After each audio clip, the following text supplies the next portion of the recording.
So the conversation around if Uganda did not vote in the current head of state again as president, Uganda would fall into a civil war and we would end up like South Sudan. I've had many people make this particular argument, and honestly, it's a fear mongering tactic that is derailing us from seeing the actual problem.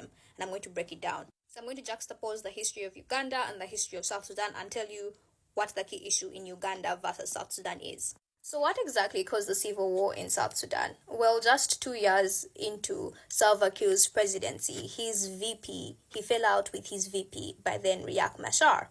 The conflict was rooted in deep ethnic division between the Dinka and the Nuer communities, which these two individuals came from respectively. This conflict spiraled, and next thing we knew, we had a whole conflict that spiraled over, claiming over 400,000 lives. So as you can see, I completely do not understand why they continue saying that we'll end up like South Sudan, because clearly their conflict was based on tribal divisions, which is not the key tension in Uganda, and I'm going to explain why I think so.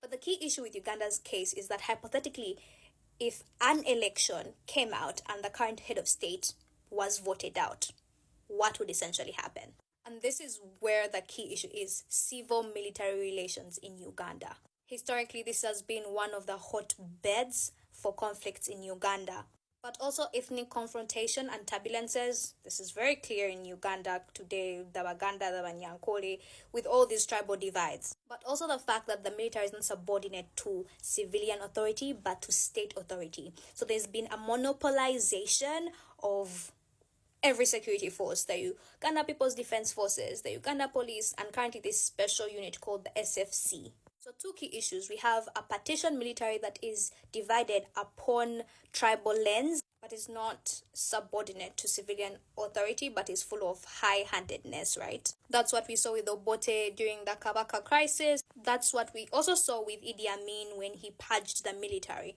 That's what we also see with the patronage system that the current head of state has put forth, right? So with the military that is not subordinate to civilian authority, so what happens when, for example, the current head of state is voted out? Will the military honor that particular decision by the general Ugandan population? Because the military is currently a key player when it comes to transition politics in Uganda, I think even in Africa as a whole. So if you have not understood anything I said from the beginning to this point, the key issue is that the problem is not that if the current head of state leaves, we are going to have political instability because whoever comes in next will not have experience on how to run a country and how to protect Ugandans. No. The problem will be, will the current military standing honor and respect whoever the new commander of the defense forces will be, or whoever the new commander of the army will be, that is the new president? That is the problem, and that is the key issue. Or will they instantly resort to having a coup to take over power again? So essentially, they're using the other fear-mongering tactic to just blind Ugandans around what exactly could potentially happen, what could be the actual cause of the problem.